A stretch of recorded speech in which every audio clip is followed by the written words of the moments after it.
নিজের কেবিনে বসে ল্যাপটপে কাজ করতে আসি। হঠাৎ আমার মোবাইলে একটা ফোন আসলো। নাম্বার দেখি আননোন নাম্বার। 2-3 বার বাজার পর ধরলাম। আসসালামু আলাইকুম, কে বলছেন? ওয়ালাইকুম আসসালাম। আপনি আমাকে চিনবেন না, আপনি মারিয়াকে চিনেন? আপনি কোন মারিয়ার কথা বলছেন? আমি তো একটা মারিয়াকে চিনি, যাকে আমি ভালোবাসি। আমি ওই মারিয়ার কথা বলছি। আপনি কতটুকু ভালোবাসেন মারিয়াকে? আমি আমার পরিবারের পরে ওকে ভালোবাসি, বলতে গেলে অনেক বেশি ভালোবাসি এবং বিশ্বাস করি। তাহলে একটু এই পার্কে আসতে পারবেন? দেখে যান আপনার মারিয়া কি করছে। মারিয়া কি করছে? আপনি আসলে দেখতে পাবেন। বেশি দেরি করবেন না কিন্তু। বাই।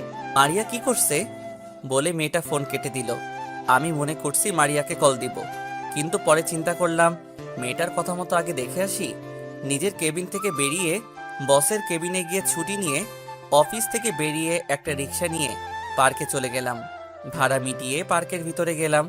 তারপর চারপাশে তাকিয়ে দেখতে লাগলাম। হঠাৎ একটা জায়গায় চোখ পড়তেই আমি পুরো অবাক হয়ে গেলাম।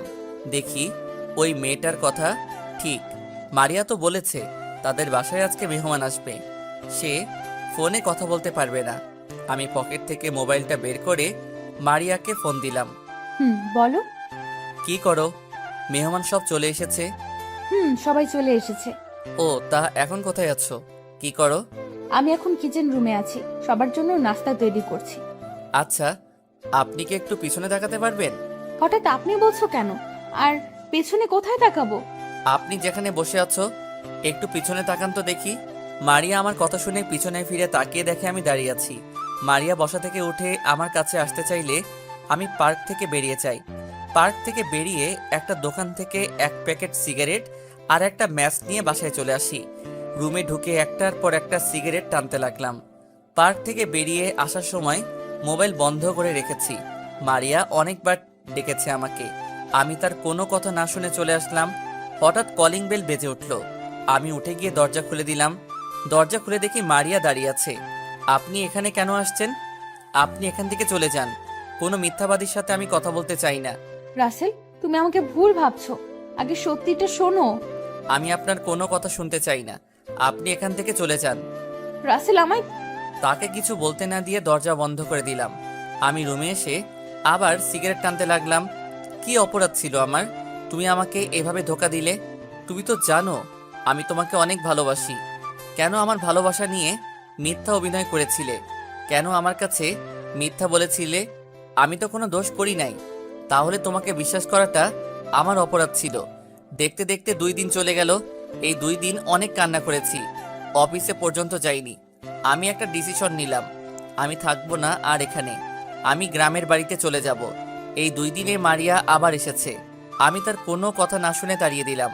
সকালে ফ্রেশ হয়ে বাইরে এসে একটা রিক্সা নিয়ে অফিসে চলে গেলাম। সোজা নিজের কেবিনে চলে গেলাম। রিজাইন লেটার টাইপ করে বসের কেবিনে চলে গেলাম। আসতে পারি স্যার? আরে রাসেল, আসো বসো।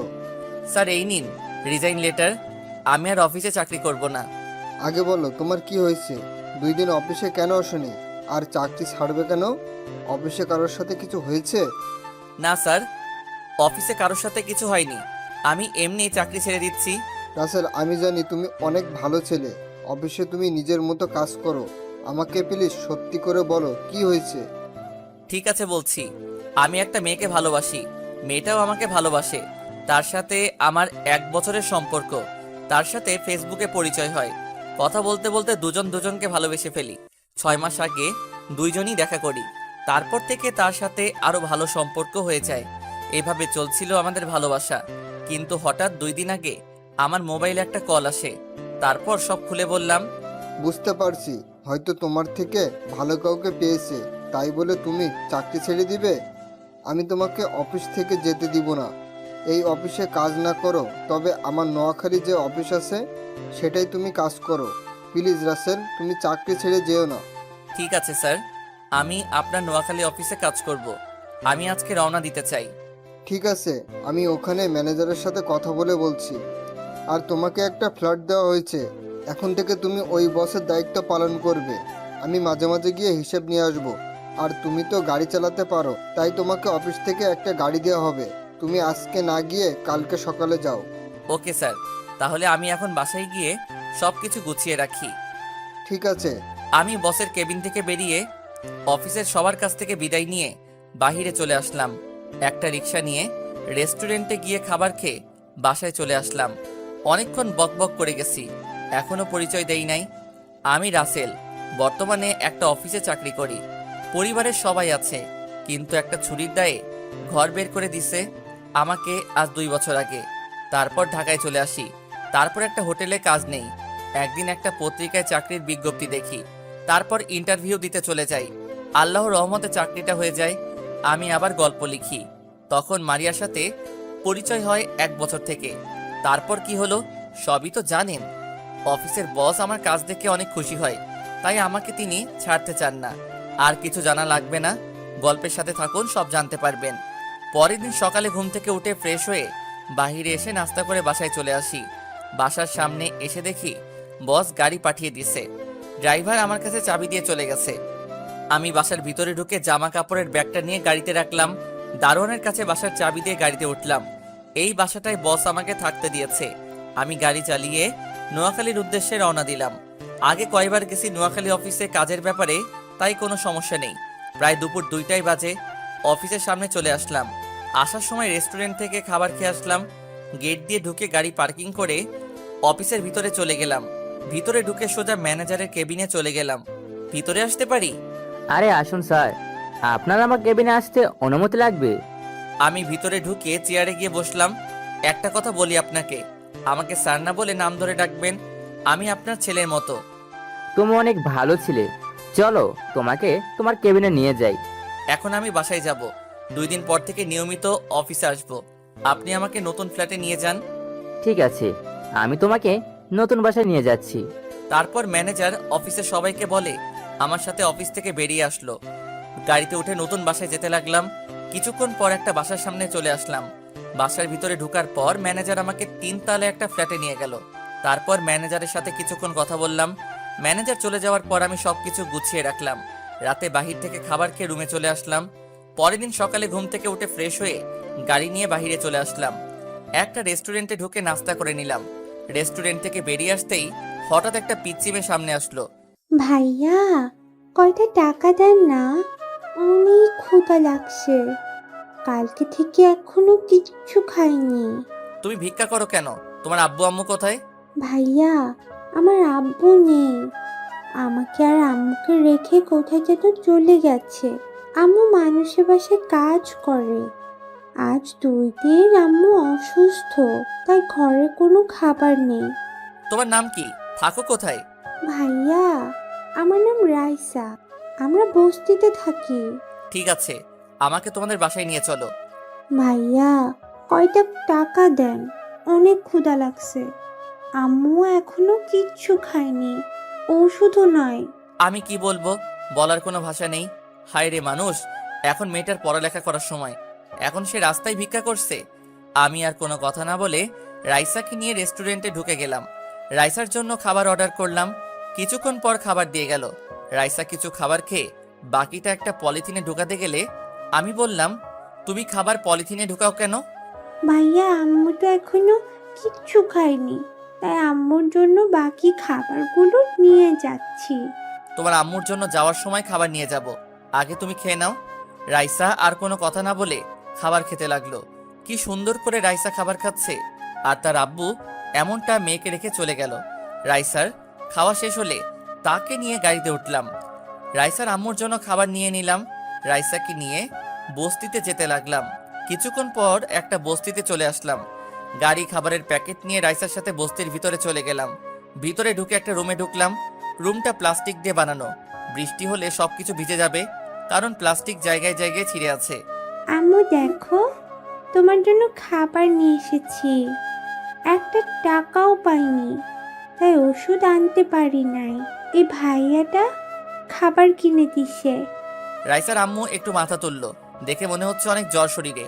আমি ওনার মাথায় হাত দিয়ে দেখি জ্বরে মাথা পুড়ে যাচ্ছে, তাই ওনার সাথে কথা না বলে কোলে নিয়ে গাড়িতে রাখলাম। তারপর একটা হাসপাতালে নিয়ে গেলাম। হাসপাতালে নেওয়ার পর ডাক্তার ওনাকে কেবিনের ভিতরে নিয়ে গেল। কিছুক্ষণ পর একজন ডাক্তার বেরিয়ে আসলো। ডাক্তার, কি অবস্থা ওনার? উনি এখন ভালো আছে, কয়দিন ধরে খাওয়া দাওয়া করে নাই, তাই শরীর অনেক দুর্বল হয়ে গেছে। আমি কিছু ওষুধ লিখে দিচ্ছি, আপনি এগুলো নিয়মিত খাওয়াবেন, তাহলে সুস্থ হয়ে যাবে। ঠিক আছে ডাক্তার। ইনজেকশন দিয়ে জ্বরটা কমিয়ে আনছি, কিছু খাবার নিয়ে এসে ঔষধ খাইয়ে দিবেন। আল্লাহর রহমতে কিছুদিনের মধ্যেই সুস্থ হয়ে যাবে। ওকে ডাক্তার। আর ওনার কাছে এখন যাওয়া যাবে? যেতে পারেন। আমি আর রাইসা ভিতরে ঢুকলাম, দেখি রাইসার আম্মু চোখ বন্ধ করে শুয়ে আছে। তাই রাইসাকে বললাম এখন যেন না ডাকে তার মাকে, আমি বাইরে থেকে ওষুধ নিয়ে আসছি বলে আমি বাইরে চলে আসলাম। বাহিরে এসে ডাক্তারের দেওয়া ওষুধ নিয়ে আবার চলে আসলাম। কেবিনের ভিতরে ঢুকে দেখি উনি রাইসাকে জড়িয়ে ধরে আছে। একটু কষ্ট করে খাবার খেয়ে ওষুধগুলো খেয়ে নেন। তুমি কে বাবা? আমার জন্য এত কিছু কেন করলে? আমার পরিচয় পরে জানতে পারবেন, আগে খাবারগুলো খেয়ে নেন। রাইসার আম্মু কোনো কথা না বলে হালকা খাবার খেলো, তারপর ওষুধ খাইয়ে দিলাম। আমি বললাম কিছুক্ষণ শুয়ে থাকতে, আমি ডাক্তারের কাছ থেকে আসছি। দেখতে দেখতে আজ 3 দিন পর আমার বাসায় নিয়ে আসলাম রাইসা এবং তার আম্মুকে। আমি অফিসে ফোন দিয়ে বলেছি আমি অফিসে আসতে কিছুদিন লেট হবে, ম্যানেজারকে সবকিছু দেখে রাখতে বলেছি।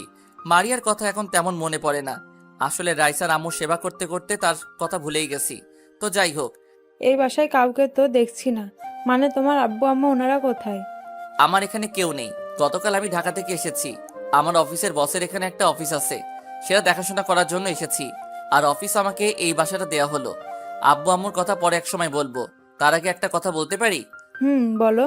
যদি কিছু মনে না করেন আমি আপনাকে আম্মু বলে ডাকতে পারি, আর রাইসাকে নিজের বোনের বানাতে পারি, যদি আপনি অনুমতি দেন। এখানে অনুমতি নেওয়ার কি আছে? তুমি আমাকে আম্মু বলে ডেকো। রাইসা, আমাকে কি ভাইয়া বলে সারা জীবন ডাকতে পারবি না? তুমি তো আমার ভাইয়া, আমি সব সময় তোমাকে নিজের ভাইয়া মনে করব। এই তো আমার লক্ষ্মী বোন। আর আম্মু চলো তোমাকে রুমে নিয়ে যাই। ঠিক আছে চলো। আমি আম্মুকে একটা রুমে নিয়ে গেলাম, রাইসা আর আম্মুকে ওয়াশরুম দেখিয়ে দিলাম। তারপর আমি বাহিরে চলে আসলাম। বাহিরে এসে গাড়ি নিয়ে একটা রেস্টুরেন্টে চলে গেলাম। রেস্টুরেন্ট থেকে খাবার নিয়ে আবার বাসায় চলে আসলাম। বাসার ভিতরে ঢুকে আম্মুর রুমে চলে গেলাম। ভিতরে ঢুকে দেখি আম্মু আর রাইসা বিছানায় বসে আছে।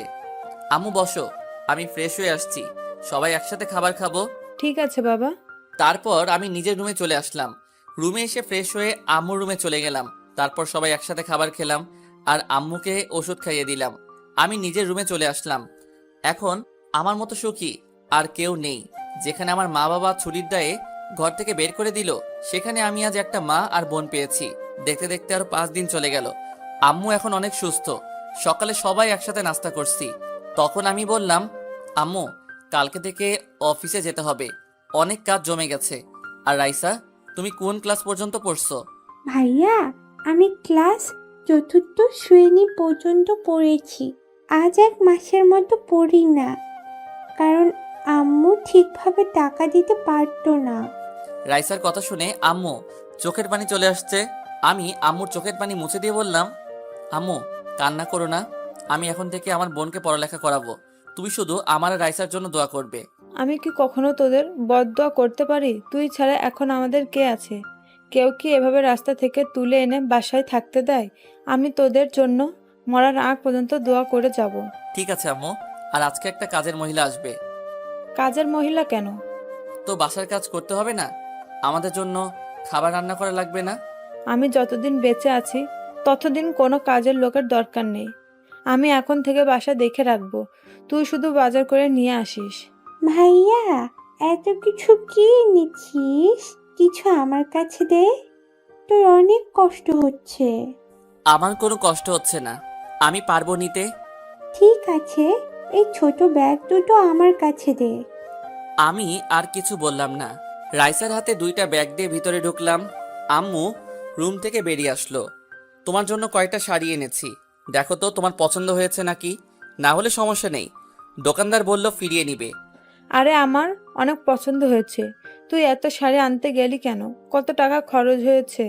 আরে আম্মু, টাকার কথা তোমাকে ভাবতে হবে না, তোমাদের নিয়ে সারা বছর খেলেও আমার টাকা শেষ হবে না। আর এই নাও, ফলগুলো ফ্রিজে রেখে দাও, তুমি আর রাইসা এগুলো খাবে। আম্মু আর কোনো কথা না বলে ফলগুলো আর কাপড় নিয়ে রুমে চলে গেল। কিছুক্ষণ পর আমার কাছ থেকে বাজারগুলো নিয়ে গেল। হঠাৎ রাইসার দিকে তাকিয়ে দেখি মুখ বেজার করে বসে আছে। কি রে রাইসা, তুই মুখটা এমন করে আছিস কেন? ভাইয়া, আমার জন্য কিছু আনো নাই? কে বলেছে আমার পাগলি বোনটার জন্য কিছু আনি নাই? তোর জন্য আইসক্রিম আর চকলেট নিয়ে এসেছি, আর 5টা জামা নিয়ে এসেছি। এই দেখ। আসলে এতক্ষণ কাজা বাজারের কারণে রাইসা তার জিনিসগুলো দেখতে পাইনি। দেখতে দেখতে আজকের দিনটা কোনো রকম কেটে গেছে। ও আপনাদের তো বলতে ভুলে গেছি, আমি এখন নতুন সিম চালাই। আগের সিমটা ভেঙে ফেলেছি। আম্মু আর রাইসাকে পেয়ে মারিয়ার কথা ভুলে গেছি। সকালে রাইসা আমার রুমে এসে ডাকতে লাগলো। আমি ঘুম থেকে উঠে রাইসাকে বললাম, রাইসা তুই রেডি হয়ে নিস, তোকে আজকে স্কুলে ভর্তি করিয়ে দিয়ে তারপর আমি অফিসে যাব। ঠিক আছে ভাইয়া। রাইসা আমার রুম থেকে চলে গেল। আমি বিছানায় বসে না থেকে ওয়াশরুমে ঢুকে ফ্রেশ হয়ে অফিসের জন্য রেডি হয়ে নিচে চলে আসলাম। নিচে এসে নাস্তার টেবিলে গিয়ে বসলাম। কিছুক্ষণ পর রাইসা বেরিয়ে আসলো। আমার বোনটা আজকে আমার দেওয়া জামা থেকে একটা নতুন জামা পরেছে। রাইসাকে দেখতে একদম কিউট লাগছে। আম্মু এসে নাস্তা দিল।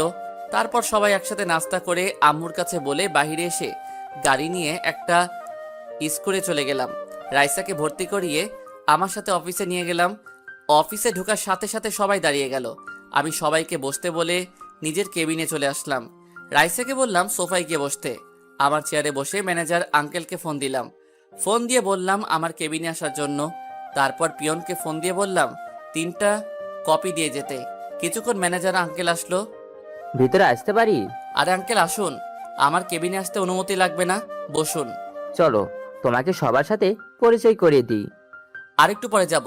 পিয়ন চাচাকে বললাম কফি দিয়ে যেতে। কফি খেয়ে তারপর সবার সাথে পরিচয় হব। ঠিক আছে। আর ওকে তো চিনলাম না, ওকে? ও হচ্ছে আমার কিউট বোন, নাম রাইসা। রাইসা আর তার আম্মুর জন্য এই কয়দিন অফিসে আসে নাই। তারপর সব খুলে বললাম। অনেক ভালো করছো। কয়জনে এমন কাজ করে? আল্লাহ তোমাকে সারা জীবন বাঁচিয়ে রাখুক। কথার ফাঁকে পিয়ন চাচা এসে কপি দিয়ে গেল। আমি ম্যানেজার আর রাইসা কফি খাচ্ছি। কফি খাওয়া শেষে রাইসাকে বললাম, রাইসা তুমি বসো, ভাইয়া অফিসের সবার সাথে পরিচয় হয়ে আসি। ঠিক আছে ভাইয়া। রাইসাকে আমার মোবাইলটা দিয়ে আসলাম। রাইসা বসে মোবাইলে গেমস খেলতে আছে। আমি ম্যানেজার আঙ্কেলকে নিয়ে সবার সাথে পরিচয় হলাম আর তারপর নিজের কেবিনে চলে আসলাম। দেখতে দেখতে আজ 1টা বছর চলে গেল। রাইসা আর আম্মুকে নিয়ে অনেক সুন্দরভাবে জীবনযাপন করতে লাগলাম। রাইসা এখন ক্লাস 5-এ উঠেছে। রাইসার আল্লাহর রহমতে মেধাশক্তি অনেক ভালো। অফিসে বসে কাজ করতে আসি, হঠাৎ বস ফোন দিল। আসসালামু আলাইকুম স্যার, কেমন আছেন? ওয়ালাইকুম আসসালাম, ভালো আছি। তুমি কেমন আছো? আর অফিস কেমন চলছে? আলহামদুলিল্লাহ স্যার, আমিও ভালো আছি। তোমাকে যে কারণে ফোন দেওয়া, রহমান গ্রুপ থেকে কালকে তোমার ওখানে একটা প্রজেক্টের ব্যাপারে কথা বলতে যাবে। আমার সাথে কথা বলতে চেয়েছে, কিন্তু আমার জরুরি কাজ আছে, তাই তোমার কাছে পাঠিয়ে দিলাম। আর কি প্রজেক্ট নিয়ে কাজ করবে? আমি তোমাকে ইমেল করে সব পাঠিয়ে দিব। ঠিক আছে স্যার, আপনি সব কিছু পাঠিয়ে দেন। আর এই প্রজেক্টটা পেলে আমাদের কোম্পানি আরও উপরে উঠে যাবে। তুমি নিজের মতো করে সাজিয়ে নিবে। Okay sir. আরও কিছুক্ষণ কথা বলে ফোনটা কেটে দিলাম। তারপর কাজে মন দিলাম। কিছুক্ষণ পর দেখি বসে ইমেল করে সব পাঠিয়ে দিছে। আমি সব কিছু গুছিয়ে রাখলাম। পরের দিন অফিসে বসে কাজ করতে আসি। রাতে সব কিছু রেডি করে আনছি, প্রজেক্টের কাগজপত্র। হঠাৎ বাহির থেকে মেইলি কণ্ঠ একজন বলল, ভেতরে আসতে পারি? আসুন। আমি রহমান গ্রুপ থেকে এসেছি। রহমান আমার বাবার নাম। আব্বু একটু অসুস্থ, তাই বাবার অফিস আমি দেখাশোনা করি। আমি যেই না মেয়েটার দিকে তাকালাম, তখনই আমি পুরো অবাক হয়ে গেলাম। ঠিকই ধরেছেন, মারিয়া। কিন্তু ও এখানে কেন? তাহলে মারিয়ার সাথে প্রজেক্টের ব্যাপারে কাজ করতে হবে। মারিয়া আমাকে দেখে বলল, রাসেল, তুমি তুমি এতদিন কোথায় ছিলে? আমি তোমাকে পুরো ঢাকা শহর খুঁজেছি, কিন্তু কোথাও পাইনি। তোমার বাসায় অনেকবার গিয়েছি, কিন্তু তোমার দেখা পেলাম না। কেন আমাকে খুঁজছেন? আপনি তো আমাকে ধোকা দিয়েছেন, আমার সাথে প্রেমের অভিনয় করেছেন, আমার সাথে মিথ্যা কথা বলে অন্য বয়ফ্রেন্ডের সাথে ঘুরতে বের হয়েছেন। আপনার জন্য তো ভালো হয়েছে আমি আপনার কাছে না থেকে দূরে সরে এসেছি। রাসেল, তুমি আমাকে ভুল ভাবছো। ওই ছেলের সাথে ওসব বিষয়ে কথা না বললে খুশি হব। আপনি কাজের কথা বলেন। মারিয়া আর কোনো কথা না বলে প্রজেক্টের ব্যাপারে কথা বলতে লাগলো, কিন্তু তার চোখ দিয়ে অশ্রু ঝরে পড়ছে। চোখ সরিয়ে প্রজেক্টের ব্যাপারে সবকিছু বুঝিয়ে বললাম। তারপর মারিয়া আমাদের প্রজেক্টটা দিল। আরও কিছু কথা বলতে চেয়েছে, তখন আমি বললাম, প্লিজ আপনি কাজের ব্যাপারে কথা বলতে পারেন, আর আমি অন্য কোনো কথা শুনতে চাই না। ঠিক আছে, বলবো। শুধু একটা কথা বলে যাই, আমি তোমাকে অনেক ভালোবাসি। যখন সত্যিটা জানতে পারবে তখন আমার কাছে ফিরে এলে আমি তোমাকে আর মেনে নেব না। তোমার জন্য 1 বছর অনেক কষ্ট পেয়েছি, কিন্তু তোমার কথা শোনার পর এখন আমি তোমাকে ঘৃণা করি। বলে মারিয়া কেবিন থেকে বেরিয়ে গেল। এখন আমি ভাবতে লাগলাম তাহলে আমি মারিয়াকে ভুল বুঝেছি, কিন্তু আমি তো দেখলাম সে অন্য ছেলের সাথে বসে হেসে হেসে কথা বলছে। আমি আর কিছু না ভেবে কাজে মন দিলাম। শালার এখন কাজে মন বসছে না। হঠাৎ মোবাইলটা বেজে উঠল, তাকিয়ে দেখি বসে ফোন দিছে। আসসালামু আলাইকুম স্যার, কেমন আছেন? আলহামদুলিল্লাহ ভালো আছি, তুমি কেমন আছো? জি আমিও ভালো আছি। তা রহমান সাহেবের মেয়ে তোমার কাছে গেছে? জি স্যার এসেছে। আল্লাহর রহমতে আমরা প্রজেক্টটা পেয়ে গেছি। 7 দিনের ভিতরে ইনশাআল্লাহ প্রজেক্টের কাজ শেষ করব। আমি জানি তুমি পারবে। ঠিক আছে, তাহলে কাজে লেগে পড়ো, কোনো সমস্যা হলে আমাকে বলবে। ঠিক আছে স্যার। ফোন কেটে দিয়ে কাজে মন দিলাম। বিকেলে অফিস থেকে বেরিয়ে এসে গাড়ি নিয়ে বাসায় যেতে লাগলাম। হঠাৎ একটা ছেলেকে গাড়ি দাঁড় করালাম। এই ছেলে আর কেউ নয়, মারিয়ার সাথে যে ছেলেটা ছিল ওই ছেলেটা। আমি গাড়ি এক সাইডে পার্কিং করে ছেলেটাকে ডাক দিলাম। ছেলেটা আমার সামনে আসার পর বলল, আপনাকে কোথায় যেন দেখেছি, কিন্তু মনে পড়ছে না। তুমি আমাকে পার্কে দেখেছো আজ 1 বছর আগে, যখন তুমি মারিয়ার সাথে পার্কে ছিলে। ও, তার মানে আপনি রাসেল। মারিয়ার মুখে অনেকবার আপনার কথা শুনেছি, কিন্তু কখনো দেখিনি। কেন? আমার ছবি তো মারিয়ার মোবাইলে ছিল। মারিয়া তো ওই দিক আপনাকে অনেকবার ডেকেছেন, কিন্তু আপনি তার কোনো কথা না শুনে চলে গেলেন। তখন মারিয়া রাগ করে মোবাইল আছাড় মেরে ভেঙে ফেলে। ও, তা তোমাদের ভালোবাসা কেমন চলছে? মারিয়া তোমাকে অনেক ভালোবাসে তাই না? কিন্তু আমাকেও মেরেছে, কিন্তু সেটা আমার সাথে অভিনয় করবে সেটা কখনোই ভাবতে পারি নাই। আমি মারিয়াকে ভালোবাসি না, মারিয়া আমার মামাতো বোন। ওই দিন আমরা তাদের বাসায় আসি, বাসায় একা একা ভালো লাগছে না, তাই মারিয়াকে বলি বাইরে থেকে ঘুরে আসি। মারিয়া আসতে চাইছিল না, কিন্তু আমার জোরাজুরিতে পরে আসলো। কিন্তু আপনি মারিয়াকে ভুল ভাবছেন। মারিয়া এখনো আপনাকে ভালোবাসে, আপনার পথ চেয়ে এখনো কাউকে বিয়ে করে নাই। কি বলছো তুমি? তাহলে আমি মারিয়াকে এতদিন ভুল বুঝে আসছি। তাহলে আমাকে একটা দিন ফোন দিয়ে বলতো, বললেই তো আর এত কিছু হতো না। এরকম একটা ভুলের কারণে 1 বছর তার থেকে দূরে ছিলাম। ও কি এখন আমাকে মেনে নিবে? আমি বলি কি, আপনি ওর কাছে গিয়ে ক্ষমা চেয়ে আপন করে নেন। যদি আপনাকে সত্যি ভালোবাসে তাহলে আপন করে নিবে। ঠিক আছে, কিন্তু এখনো তোমার নামটা জানা হলো না। আমি আকাশ, পড়াশোনা শেষ করে আব্বুর অফিসে দেখাশোনা করছি। নোয়াখালীতে এসেছি অফিসের একটা কাজের ব্যাপারে। কাজ শেষ করে ড্রাইভারের জন্য অপেক্ষা করছি, হঠাৎ আপনি ডাক দিলেন। তুমি আমাকে নাম ধরে ডেকো, আমরা তো সমবয়সী। সরি। সরি কেন? তোমাকে আর মারিয়াকে ভুল বোঝার কারণে। এখানে সরি বলার কিছু নেই। আপনার জায়গায় আমি থাকলে এই কাজটি করতাম। আচ্ছা ঠিক আছে, চলো দুজনে কফি খেতে খেতে কথা বলি। এখন আমার বাসায় যেতে হবে, অন্য একদিন খাবো, এখন আসি। ঠিক আছে যাও, তবে যাওয়ার আগে একটা কথা বলে যাও। মারিয়া কি সবসময় অফিসে থাকে? হুম। বলে আকাশ চলে গেল। আমি আর দাঁড়িয়ে না থেকে গাড়ি বাসায় যেতে লাগলাম। তার মানে মারিয়ার সঙ্গে আকাশের কিছু নেই। আমি এতদিন ভুল বুঝে দূরে ছিলাম, মারিয়াকে একটা কথা বলার সুযোগ দেয়নি। যদি মারিয়ার কথাগুলো শুনতাম তাহলে এত কিছু হতো না। না, আমি আর ভাবতে পারছি না। আমাকে মারিয়ার কাছে ক্ষমা চেতে হবে। বাসায় এসে কলিং বেল চাপ দিলাম। কিছুক্ষণ পর রাইসা এসে দরজা খুলে দিল। কি রে ভাইয়া, তুই আজকে আসতে তো দেরি হলো কেন?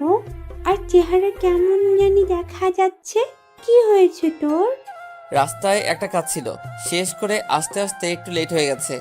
আর কাজ করে আসছি তো, তাই চেহারা এমন দেখা যাচ্ছে। ফ্রেশ হলে সব ঠিক হয়ে যাবে। ঠিক আছে, ভিতরে আয়। আমি ভিতরে ঢুকে নিজের রুমে চলে গেলাম। বিছানায় বসে ভাবতে লাগলাম, মারিয়া কি আমাকে আপন করে নিবে? আমি তো তাকে অপমান করেছি। বিছানা থেকে উঠে ফ্রেশ হতে চলে গেলাম। রাতে সবার সাথে খাবার খেয়ে রুমে চলে গেলাম। আসলাম না, আমাকে মারিয়ার কাছে যেতে হবে। পকেট থেকে মোবাইলটা বের করে বসকে ফোন দিলাম। আসসালামু আলাইকুম স্যার। ওয়ালাইকুম আসসালাম। কি ব্যাপার রাসেল, হঠাৎ রাতে ফোন দিলে যে? আসলে স্যার আমার কিছুদিন ছুটি লাগবে। হঠাৎ কিসের জন্য ছুটি চাইছো? আসলে স্যার, তারপর সব খুলে বললাম। তার মানে রহমান সাহেবের মেয়ের সাথে তোমার প্রেম ছিল? জি স্যার, তাই বলছি। ওর কাছে ক্ষমা চেয়ে আপন করে নিব।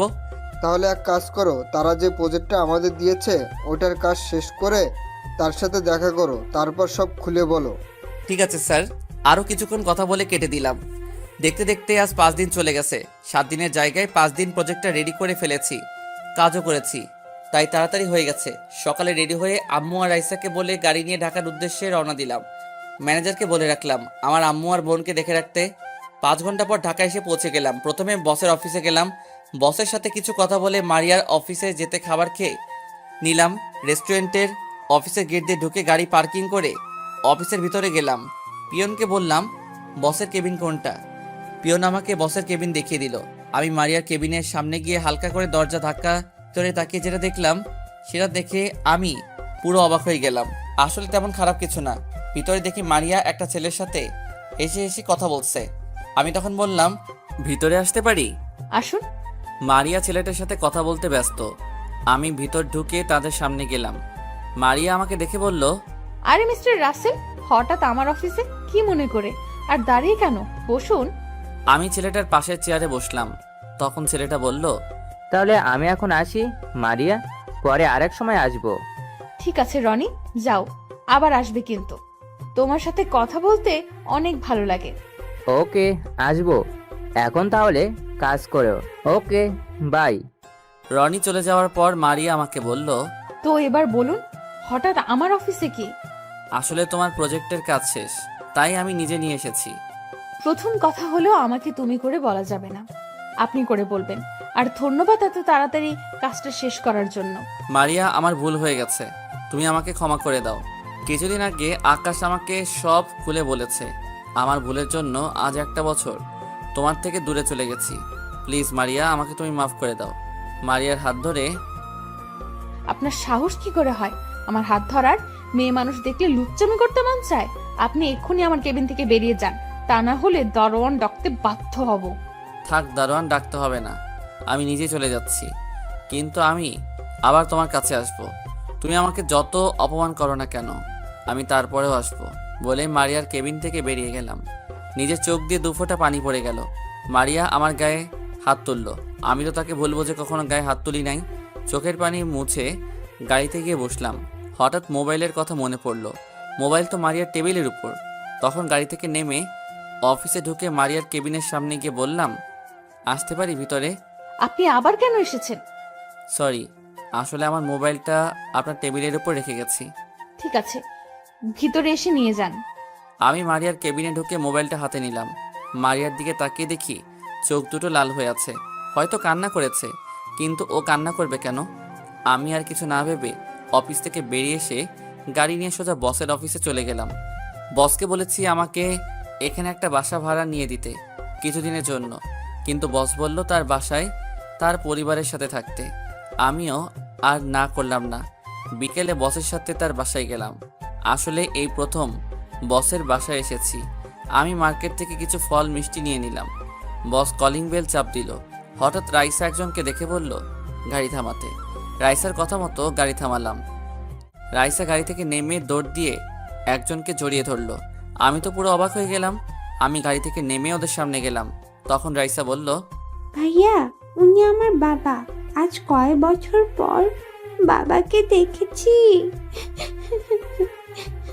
তাহলে আপনি রাইসার বাবা? আপনি কেমন করে পারলেন মা মেয়েকে রেখে আরেকটা বিয়ে করতে? আপনি জানেন আপনার স্ত্রী মরতে বসেছে।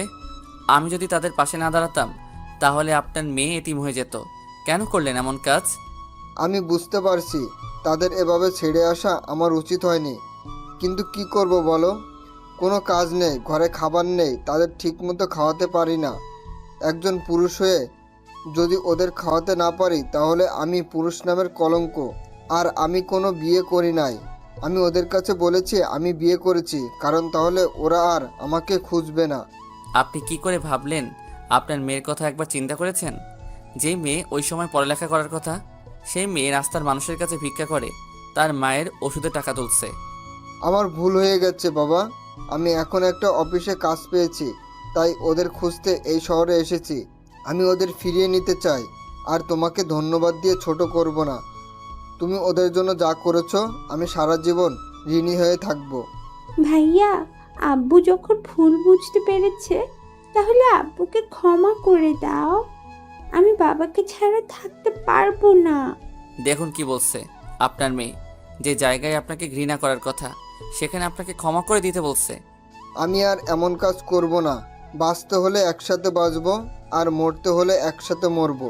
আমি ওদের ছেড়ে আর কোথাও যাব না। আমি আমার মেয়েকে মানুষের মতো মানুষ করব। ঠিক আছে, এখন আপনি সাথে আমার বাসায় চলেন। রাইসার আম্মু আমার বাসায় আছে। তারপর রাইসা আর রাইসার আব্বুকে নিয়ে বাসায় চলে আসলাম। কলিং বেল চাপ দেওয়ার পর আম্মু এসে দরজা খুলে দিল। আমাদের সাথে স্বামীকে দেখে জড়িয়ে ধরে কান্না করে দিল। রাইসার আব্বু আম্মুর কাছে ক্ষমা চেয়েছে, আম্মু ক্ষমা করে দিছে। কিছুক্ষণ কথা বলার পর তারা রুমে চলে গেল। আমি আমার রুমে চলে আসলাম। বিকেলে আম্মু আর রাইসাকে নিয়ে চলে যাবে। আম্মু আর রাইসা আমাকে জড়িয়ে ধরে কান্না করে দিল। আমিও কান্না করে দিলাম, কারণ একটা বছর আমার সাথে ছিল। বাবা আমি চলে যাচ্ছি, তুই কিন্তু আমাদের বাসায় আসবি। তোকে ছাড়া থাকতে অনেক কষ্ট হবে। ভাইয়া, তুমি কিন্তু আমাকে বাসায় দেখতে আসবে। তোমাকে ছাড়া থাকতে পারবো না। ঠিক আছে বোন, আমি কয়দিন পর তোকে দেখে আসবো। তুই কিন্তু ঠিকভাবে পড়ালেখা করবি। তোকে অনেক বড় হতে হবে, নিজের পায়ে দাঁড়াতে হবে। আর আম্মু নিজের শরীরের যত্ন নিও, ঠিকমতো খাওয়া দাওয়া করো। আমাকে নিয়ে চিন্তা করো না। আমি প্রতিদিন তোমাদের সাথে ফোনে কথা বলবো। আরও কিছু কথা বলে তাদের গাড়িতে গিয়ে বাস কাউন্টারে নামিয়ে দিয়ে আসলাম, কারণ রাইসার আব্বু সিলেটে একটা অফিসে কাজ পেয়েছে। তাদের বিদায় দিয়ে বাসায় চলে আসলাম। বাসায় আসার পর বাসাটা কেমন খালি খালি লাগছে। লাগবে না কেন? এতদিন রাইসা আম্মুকে নিয়েছিলাম। চোখ দিয়ে পানি পড়তে লাগলো। তারা যাওয়ার সময় 5 লাখ টাকা সাথে দিছি। এসব টাকা আমার জমানো। আজ 2 দিন পর দুলাভাই, আপু, আমি একসাথে নিজের বাড়িতে যাচ্ছি। রাইসা আর আম্মুর সাথে প্রতিদিন কথা হয়। তারা এখন অনেক ভালো আছে। রাইসাকে ওখানে একটা স্কুলে ভর্তি করিয়ে দিছে। দীর্ঘ 5 ঘন্টা পর নিজের শহরে এসে পৌঁছে গেলাম। নিজের শহরের নাম বলবো না, যদি সবাই চলে আসেন। আগের থেকে অনেক পরিবর্তন হয়ে গেছে নিজের শহরটা। বাসার সামনে এসে দেখি আগে দারোয়ান চাচাই আছে। বাসার ভিতরে ঢুকে গাড়ি থেকে নামলাম। দারোয়ান চাচা আমাকে জড়িয়ে ধরে কান্না করে দিল। উনি অনেক ভালো মানুষ। আমি বাড়ি থেকে বেরিয়ে আসার সময় অনেকবার আটকাতে চেয়েছে। ওনার সাথে কিছুক্ষণ কথা বলে দরজার সামনে এসে কলিং বেল চাপ দিল আপু। কিছুক্ষণ পর একজন এসে দরজা খুলে দিল। যে দরজা খুলে দিল সে আর কেউ নয়, আমার আম্মু। আম্মু আমাকে দেখে জড়িয়ে ধরে কান্না করে দিল। আমিও কান্না করে দিলাম। আগের থেকে আম্মুর চেহারা অনেক শুকিয়ে গেছে। রাসেল, তুই এতদিন কোথায় ছিলি? তোর বাবা না হয় রাগে বাসা থেকে বেরিয়ে যেতে বলেছে, তাই বলে তুই বাসা থেকে বেরিয়ে যাবি? তোর এই মায়ের কথা একবারও মনে পড়ে নাই? আম্মু, তোমার কথা প্রতিদিন মনে পড়ছে, কিন্তু বাবা তো আমাকে বাসা থেকে বের করে দিছে। তাহলে আমি কি করে ফিরে আসি? তোর বাবা এখন ভুল বুঝতে পেরেছে। আগের থেকে কেমন যেন হয়ে গেছে। মাঝে মাঝে তোর ছবি বুকে নিয়ে কান্না করে। তুই ফিরে এসেছিস, যদি তোর বাবা শোনে তাহলে পাগলের মতন ছুটে আসবে অফিস থেকে। ঠিক আছে আম্মু, আমি আর তোমাদের ছেড়ে যাব না। এখন বলো আব্বু কখন আসবে? আমি এখনই ফোন দিয়ে বলছি, তোর কথা শুনলে এখনই চলে আসবে। ছেলেকে পেয়ে মেয়ে আর মেয়ের জামাইয়ের কথা ভুলে গেছো? তোদের কি ভুলতে পারি? তা তোরা হঠাৎ বাসায় আসলি, আমাদের তো বলে আসলি না। তোমাদের সারপ্রাইজ দিব বলে বলি নাই। আর রাসেলকে আমি কিছুদিন আগেই পেয়েছি, কিন্তু রাসেল বাসায় বলতে মানা করেছে তোমাদের সারপ্রাইজ দিব বলে। মানে তুই রাসেলকে কিভাবে ফেলি? তাহলে শোন। তারপর আপু সব খুলে বলল। আর এটাও বলেছে আমি এতদিন দুলাভাইয়ের অফিসে কাজ করেছি। কি, আমাদের এত কাছে থাকার পরেও তাকে দেখতে পাইনি? তা জামাই বাবাজি কেমন আছো? আলহামদুলিল্লাহ আম্মু, ভালো আছি। তুমি কেমন আছো? আর কেমন আছে? সবাই ভালো আছে। এবার সবাই ভিতরে আসো। সবাই ভিতরে গেলাম। বাসাটা আগের মতোই আছে। আম্মু আমাকে নিজের রুমে যেতে বলল। আমার রুমে এসে দেখি রুমটা আগের মতোই আছে। তারপর ওয়াশরুমে ঢুকে গোসল করে নিলাম। গোসল শেষ করে ওয়াশরুম থেকে বেরিয়ে সামনে দেখে আব্বু দাঁড়িয়ে আছে। সাথে সাথে আমাকে জড়িয়ে ধরলো। রাসেল বাবা, তুই আমাকে ক্ষমা করে দে। টাকার নেশার কারণে তোর গায়ে হাত তুলেছি, তোকে ঘর থেকে বের করে দিয়েছি। বিশ্বাস কর, তোকে বের করে দেওয়ার পর আমি একটুও ভালো থাকতে পারি নাই। আমি বুঝতে পেরেছি টাকা হলে সব কিছু হয় না। তুই আমাকে মাফ করে দে। আব্বু, এটা তুমি কি করছো? বাবা হয়ে ছেলের কাছে ক্ষমা চেতে হয় না। তোমার উপর অভিমান ছিল, তাই এতদিন দূরে ছিলাম। এখন কোনো অভিমান নেই। আরও কিছুক্ষণ কথা বলে বাবার সাথে নিচে আসলাম। সবাই একসাথে খাবার খেতে বসলাম। আম্মু আমাকে নিজের হাতে খাইয়ে দিল। তারপর রুমে এসে রাফিকে ফোন দিলাম। কেমন আছিস রাফি? আলহামদুলিল্লাহ ভালো আছি। তুই কেমন আছিস? আমিও ভালো আছি। এখন বল, তোর আব্বু আম্মু কেমন আছে? আর এখন তুই কোথায় আছিস? আব্বু আম্মু অনেক ভালো আছে, আর আমি এখন বাসায় আছি। অফিসে তেমন কাজ ছিল না, তাই লাঞ্চ টাইমে ছুটি হয়ে গেছে। কেন বলতো? কারণ আমি বাড়িতে এসেছি, তাই বললাম। আচ্ছা এখন ঘুমাবো, বিকেলে তোর সাথে দেখা করব। তুই আমাদের কলেজের সামনে চলে আসিস। কি সত্যি? ঠিক আছে, তুই বাসা থেকে বেরিয়ে আসলে ফোন দিস। ঠিক আছে বলে ঘুমিয়ে গেলাম। আপনারা হয়তো ভাবছেন মারিয়ার কথা ভুলে গেছি, আসলে তাকে এখনো ভুলতে পারি নাই। ভুলার চেষ্টা করেছি কিন্তু ভুলতে পারছি না। জীবনে পারবো কিনা বলতে পারি না, তবে তাকে ভুলে যাওয়ার চেষ্টা করতে হবে। ওর মতো মেয়েকে কখনো ভালোবাসা যায় না। বিকেলে ঘুম থেকে উঠে ফ্রেশ হয়ে নিচে এসে দেখি আব্বু আম্মু আপু দুলা ভাই সবাই সোফায় বসে কফি খাচ্ছে আর গল্প করছে। তাদের বোঝা যাচ্ছে অনেক খুশি। খুশি হওয়ার কারণ আমি 3 বছর পর ছেলে ফিরে এসেছে। আমি সোজা গিয়ে আম্মুর পাশে বসলাম। কিরে বাবা, তোর ঘুম ভেঙেছে? তুই জার্নি করে আসছিস, তাই তোকে ডাকি নাই। আম্মু ভেঙেছে। আমি এখন একটু বাইরে যাব। এখন কোথায় যাবি? আর গাড়ি নিয়ে যাবি নাকি তোর বাইক নিয়ে যাবি? আব্বু গাড়ি নিব না, বাইক নিয়ে যাব। আর আমি রাফির সাথে দেখা করতে যাচ্ছি। ঠিক আছে যা, আর সাবধানে যাস। ওকে আম্মু। বাসা থেকে বেরিয়ে বাইক নিয়ে কলেজের সামনে যেতে লাগলাম। বাইকটা পরিষ্কার ছিল, মনে হয় দারোয়ান চাচা পরিষ্কার করে রাখে। কিছুক্ষণ পর কলেজের সামনে চলে আসলাম। আসার সময় রাফিকে ফোন দিয়ে এসেছি। কিছুক্ষণ পর দেখি রাফি বাইক নিয়ে আমার সামনে আসলো। বাইক আগেরটা অনেক পুরনো হয়ে গেছে। রাফি বাইক থেকে নেমে আমাকে জড়িয়ে ধরলো। কেমন আছিস? আর হঠাৎ করে আসলি? আমাকে তো একটা বার বললি না। তোকে না, বাসার কাউকেই বলি নাই। সবাইকে সারপ্রাইজ দিব বলে বলি নাই। তা তোর অবস্থা বল, অফিসে কাজ কেমন চলছে? আলহামদুলিল্লাহ ভালো। তারপর আরো কিছুক্ষণ কথা বলে দুজনে বাইকটা শোরুমের রুমে চলে আসলাম। রাফি আমাকে জিজ্ঞেস করছে এখানে কেন এসেছি। আমি তাকে কিছু বলি নাই। তারপর শোরুমে ঢুকে একটা দামি বাইক কিনলাম। বাইকের নাম বলতে পারবো না, কারণ জীবনে কখনো বাইক চালাই নাই, তাই নামও জানি না। বাইকটা কিনে বাহিরে আসার পর রাফিকে বললাম, এই নে বাইকের চাবি, এটা তোর জন্য কিনেছি। আমি বাইক দিয়ে কি করব? আমার তো বাইক আছে। সেটা তো জানি, দেখছি অনেক পুরনো হয়ে গেছে। এখন থেকে নতুন বাইক চালাবি। তুই সারা জীবন আমাকে দিয়ে যাবি? তোকে কখনো কিছু দিতে পারি নাই। ধুর পাগল, বন্ধু বন্ধুকে দিছে, এখানে কান্না করার কি আছে? আমি যতদিন বেঁচে আছি ততদিন তোর পাশে আছি। আরও কিছুক্ষণ আড্ডা দিয়ে বাসায় চলে আসলাম। কলিং বেল চাপ দেওয়ার পর যে দরজা খুলে দিল, আমি তো তাকে দেখে পুরো অবাক হয়ে গেলাম। আপনারা কি ভাবছেন মারিয়া? আরে না, আমার শত্রু জীবন, মানে আমার বন্ধু। কিন্তু ও হঠাৎ আমাদের বাসায় কেন? কিরে, কেমন আছিস? এখনো আমার উপর রাগ করে আছিস? আমি এখন আগের মতো নেই রে। আমি এখন ভালো হয়ে গেছি। প্লিজ তুই আমাকে ক্ষমা করে দে। তোর আব্বু আমাকে ফোন দিয়ে বলেছে তুই ফিরে এসেছিস, তাই তোকে দেখতে আসলাম। আমি তোকে ক্ষমা করে দিছি। আগে অভিমান ছিল, এখন নেই। আর তোর কারণে আব্বু আম্মু সত্যটা জানতে পেরেছে, তাই তোকে মাফ করে দিছি। তাই এতদিন কোথায় ছিলি? তোর কোনো খোঁজ খবর নেই? তাহলে শোন। তারপর সব খুলে বললাম। ও, তা এখন কি করবি? আগে কিছুদিন তোদের সময় দিব, তারপর আব্বুকে রেস্ট দিয়ে আমি অফিস দেখাশোনা করব। তাহলে তো ভালোই। আর তুই জানিস আমি তোদের অফিসে চাকরি করি। তাহলে তো ভালোই হবে। আরও কিছুক্ষণ কথা বলে ভিতরে গেলাম। রাতে জীবন সবার সাথে খাবার খেয়ে বাসায় চলে গেল। আমি রুমে এসে মোবাইল টিপতে টিপতে ঘুমিয়ে গেলাম।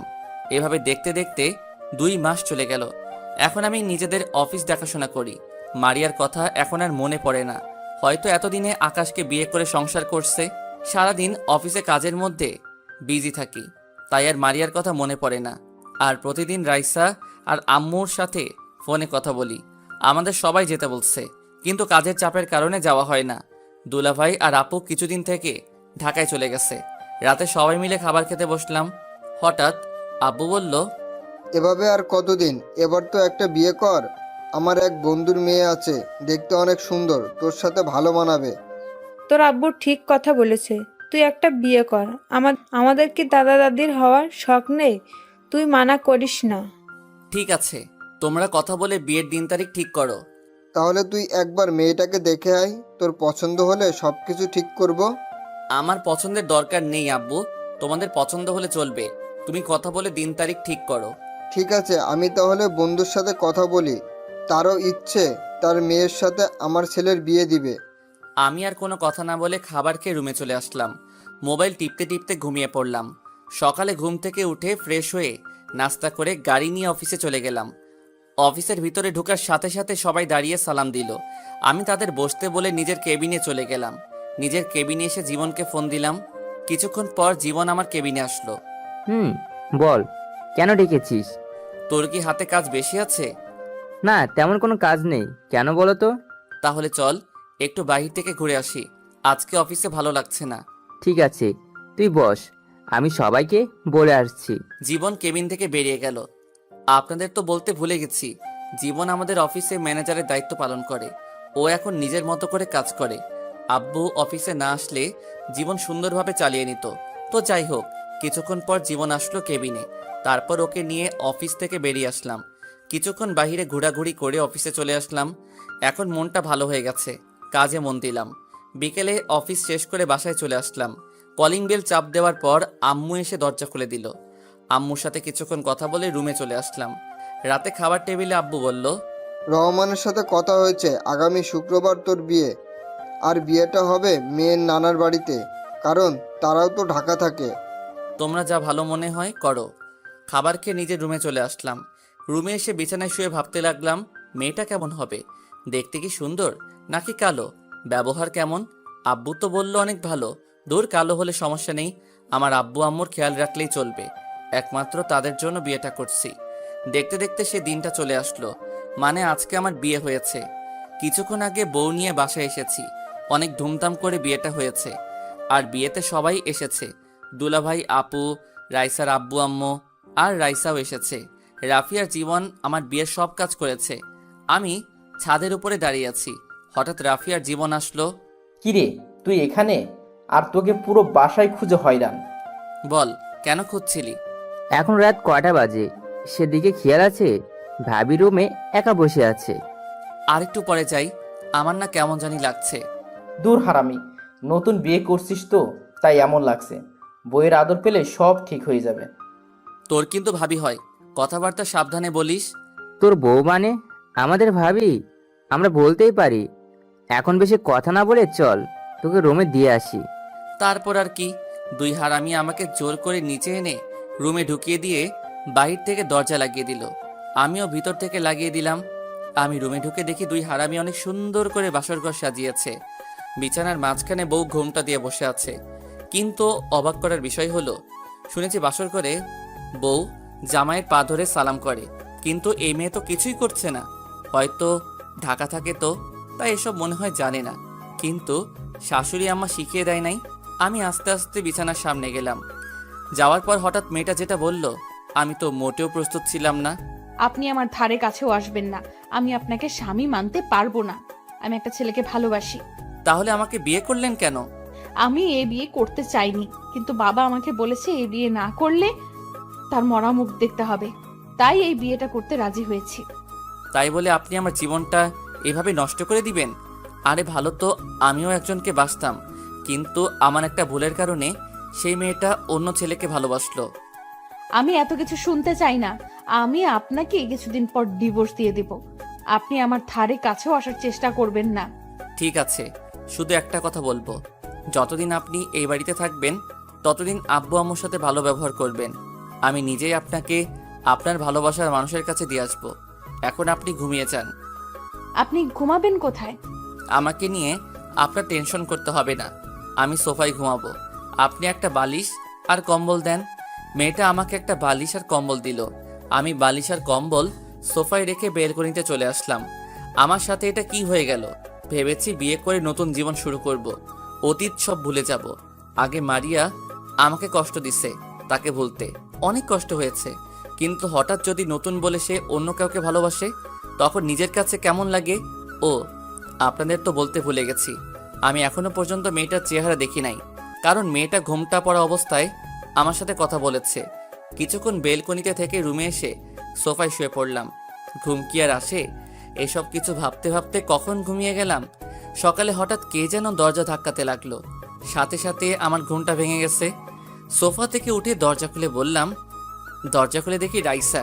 ভাইয়া, তোমরা এখনো ঘুম যাও। আম্মু বলেছে তোমাকে আর ভাবিকে নিচে যেতে। ঠিক আছে আপু, তুই যা, ভাইয়া তোর ভাবিকে নিয়ে আসছি। তাড়াতাড়ি আসবে কিন্তু। রাইসা চলে গেল। আমি বিছানার সামনে এসে মেয়েটাকে ডাকতে লাগলাম। মেয়েটার চেহারা এখনো দেখা যাচ্ছে না। মেয়েটা এখনো বিয়ের শাড়ি পরে আছে। এই যে শুনছেন, উঠেন, আম্মু ফ্রেশ হয়ে নিচে যেতে বলছে। আপু চাও তো, আমাকে আরেকটু ঘুমাতে দাও। হাই হাই, এই মেয়ে স্বামীকে কি বলছে? মনে হয় তার বাবা প্রতিদিন সকালে ঘুমটা ভাঙিয়ে দেয়, তাই তার বাবা মনে করছে। ওই, আপনার বাবা এখানে কোথায় থেকে আসবে? আমি আপনার বিয়ে করা স্বামী। গতকাল যে বিয়ে করছেন মনে নেই? মেয়েটা আমার কথা শুনে যেই না তার মুখের উপর থেকে কাপড় সরালো, তখন আমি তাকে দেখে মোটেও প্রস্তুত ছিলাম না। সেও আমাকে দেখে পুরো অবাক হয়ে গেল। তার মানে মারিয়াকে বিয়ে করেছি। আপনারা ঠিকই ধরেছেন, মারিয়া। মারিয়া আমাকে দেখে বিছানা থেকে নেমে জড়িয়ে ধরে কান্না করে দিল। ঠাস করে 2টা থাপ্পড় মেরে দিলাম। তারপর আমি বললাম, তোর সাহস কি করে হয় আমাকে জড়িয়ে ধরার? আর তুই এখানে কেন? তার মানে আমি তোকে বিয়ে করেছি? মারিয়া গালে হাত দিয়ে বলতে লাগলো, আমি তোমার বউ, তাই জড়িয়ে ধরেছি। আর তুমি আমাকে বিয়ে করেছো, তাই তো আমি তোমার রুমে। আমি এই বিয়ে মানি না। যেই মেয়ে আমার গায়ে হাত তুলতে পারে, আমার সামনে অন্য ছেলেকে ভালোবাসে বলে, সে মেয়েকে কখনো আমি স্ত্রী হিসেবে মানি না। বিশ্বাস করো রাসেল, আমি তোমার গায়ে হাত তুলতে চাইনি।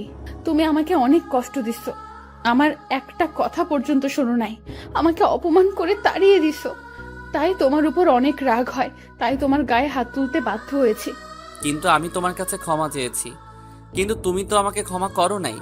আমার সামনে অন্য ছেলেকে ভালোবাসি বলো। ওটা তোমাকে কষ্ট দেওয়ার জন্য বলেছি।